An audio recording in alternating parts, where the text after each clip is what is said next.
L'économie sociale et solidaire est une économie qui a un passé important dans notre pays, puisque ça fait plus de 3 siècles aujourd'hui que la France pratique l'économie sociale. Dès la loi Le Chapelier en 1791, nous parlions déjà de mutuelles ou de ce que seront les mutuelles lorsque des ouvriers agricoles ont décidé dans certaines régions françaises, à la fin du XVIIIe, de se rassembler ensemble pour faire pot commun quelque part et mieux se protéger, mieux pouvoir se soigner, pouvoir s'entraider. C'est en 1835 dans notre pays, à Lyon, qu'a été créée la première épicerie solidaire. C'est aussi dans notre pays, au siècle dernier, qu'une grande tradition de catholicisme social avec les Jocs et les Jacques, avec les jeunesses ouvrières chrétiennes, avec les jeunesses agricoles chrétiennes, avec le sillon de Marc Saulnier. On gagne toujours à apprendre un peu d'où vient un mouvement économique. C'est ainsi que l'ESS s'est développé dans notre pays, et je vous le dis, parce qu'on est rarement fiers en France, mais beaucoup de pays européens, voire du monde, regardent ce que fait la France en matière d'ESS, et nous n'avons pas à rougir. Nos acteurs sont forts et sont très inspirants. Au même titre que l'ESS est une économie qui a un grand passé, qui a des racines dans notre pays, je suis intimement convaincu que l'économie sociale et solidaire est une économie d'avenir. Pourquoi? Très simplement parce que ces principes fondamentaux dont j'ai parlé il y a quelques instants, de transparence, de gouvernance plus démocratique, de partage de la valeur, de partage du pouvoir, ce sont aujourd'hui des principes qui sont dans l'air du temps. Je ne doute pas que l'économie sociale et solidaire, dans les années qui viennent, puisse passer de 10% du PIB, possiblement à 20%. C'est pareil pour les emplois, voire à 30% du PIB. Vous savez, il y a un jeu assez intéressant que vous pouvez faire autour de vous. Je le fais depuis maintenant 6 mois. Et tous les jours, j'en suis étonnée. Beaucoup de personnes ne savent pas que les mutuelles, que les associations, que les fondations, que les coopératives sont des acteurs de l'économie sociale et solidaire. Et en fait, nous avons de l'ESS partout dans l'économie. On n'en est pas forcément conscient, mais je ne doute pas que cette place va être de plus en plus visible. En tout cas, elle est inspirante et qu'elle va se développer. C'est aussi pour ça qu'il nous faut absolument développer, au-delà de l'emploi, développer le financement de cette économie sociale et solidaire pour lui permettre de passer à l'échelle. C'est une économie qui a une tradition dans notre pays, mais c'est une économie d'avenir.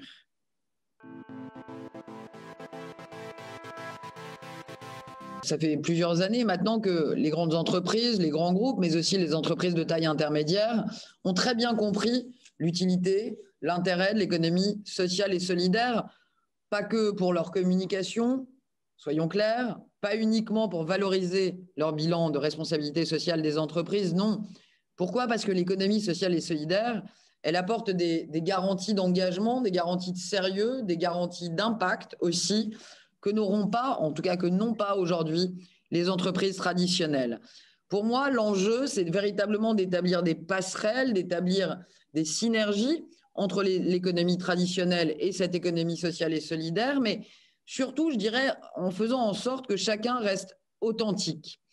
Ce que je veux dire, c'est que il me semble important de rapprocher l'écosystème traditionnel de l'économie sociale et solidaire sans pour autant que l'économie traditionnelle n'instrumentalise l'économie sociale et solidaire à des fins de communication, de marketing ou, comme on a pu le vivre il y a une dizaine d'années, et parfois encore, de greenwashing. Donc je suis extrêmement vigilante sur ces synergies.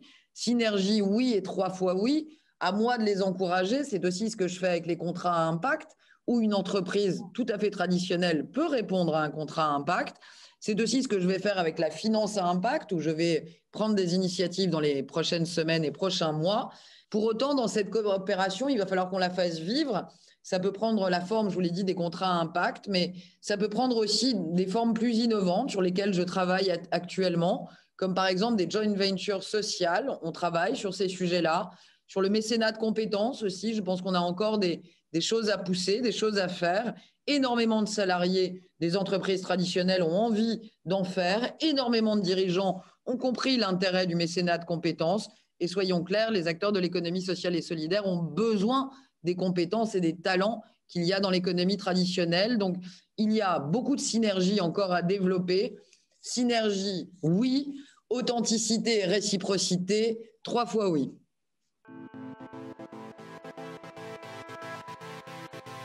c'est une grande année pour l'économie sociale, solidaire et responsable en Europe. 2 points très importants. D'abord, le plan ESS Europe qui sera présenté au 2e semestre 2021. C'est important parce que la France va y pousser un certain nombre de positions. Je vais par exemple essayer de promouvoir les contrats à impact au plan européen pour essayer de pousser ces innovations sociales. 2e sujet majeur, dès le mois de mars, vous entendrez parler d'une directive qui porte le doux nom de NFRD. NFRD pour Non-Financial Reporting Directive.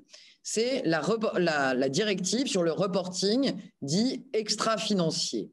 Je vous l'accorde, ça a tous les apparats d'un débat technique, pour ne pas dire techno, d'un débat extrêmement complexe. Mais en réalité, ça n'est pas un sujet de financier, ça n'est pas un sujet techno, c'est un sujet très politique.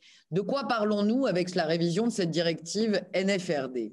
Nous parlons d'une chose qui consiste à bâtir la comptabilité de notre siècle. Il a fallu à peu près 3 siècles pour bâtir la comptabilité analytique, financière, telle qu'aujourd'hui nous la vivons dans les entreprises. Il a fallu des années et des années pour que cette comptabilité se développe dans l'ensemble des pays du monde. Ça va prendre quelques années, on ne va pas se mentir, on ne va pas prendre 3 siècles, je vous rassure, mais ça peut prendre peut-être 3 ans. Mais en tout cas, le débat démarre au mois de mars où l'Europe va poser sa définition de la performance extra-financière selon l'Union européenne. Les Américains ont déjà posé leurs référentiels et les indicateurs de performance extra-financière. Les Asiatiques sont en train d'y travailler. L'Europe doit absolument bâtir sa propre norme. Pourquoi ? Parce que si l'Europe n'est pas en mesure de bâtir sa norme de performance extra-financière, alors l'Europe devra prendre la norme américaine ou asiatique et donc se ranger quelque part en matière de souveraineté sous la coupe des États-Unis ou de l'Asie. Qu'est-ce qu'il y a dans cette performance extra-financière? Il y a 3 grands piliers à minima. Il y a le E, le S et le G. Le volet environnemental, le volet social, le volet de gouvernance qui vont venir compléter la performance de l'entreprise au-delà de sa performance financière. Aujourd'hui, on parle de profit, on parle de bénéfices, on parle de dividendes, on parle d'excédent brut d'exploitation.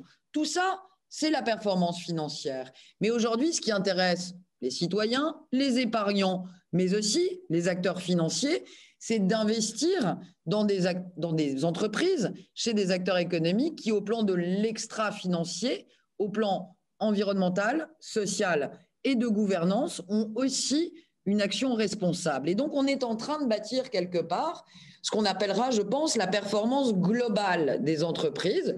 Oui, financière, mais pas uniquement, aussi extra-financière. Que fait l'entreprise pour la planète, pour ses salariés, pour les hommes et les femmes, mais aussi pour la gouvernance et pour le partage du pouvoir dans l'entreprise? Voilà ce qui va s'ouvrir au mois de mars en Europe. Ça va prendre un petit peu de temps. La France prendra sa part dans les négociations, mais voilà ce qu'on est en train de faire. Beaucoup plus que l'incantation, beaucoup plus valable que les polémiques stériles. C'est là qu'on va faire pivoter notre modèle de capitalisme vers un capitalisme plus responsable. Ça passe par la norme. J'ai souvent coutume de dire que c'est comme dans un jeu de société, en réalité, l'économie, avec des conséquences bien plus importantes, je vous l'accorde, mais qu'est-ce qui fait sens dans un jeu de société? Les règles du jeu. C'est quoi les règles du jeu si on fait un parallèle avec l'économie? En économie, quelles sont les règles du jeu? La règle du jeu en économie, c'est la norme. Qui détient la norme, qui bâtit la norme, qui évalue la norme, détient le jeu et gagne le jeu. Voilà l'enjeu qu'on va ouvrir au mois de mars. On aura besoin des entreprises françaises, on aura besoin des think tanks français, j'aurai besoin de l'Institut de l'entreprise. Il faut qu'on emmène les entreprises françaises vers cette performance extra-financière. Et croyez-moi, je pense que la France a beaucoup à gagner. Je pense que l'Europe a tout à gagner à bâtir sa propre norme. Parce que quand on regarde, par exemple, la France au plan social, la qualité de son droit du travail, de sa protection sociale, je crois qu'on n'a pas à avoir peur de cette notion de notation sociale ou environnementale dans un pays comme le nôtre. Alors, écrivons ensemble la comptabilité de demain. Ça paraît technique, mais c'est résolument politique.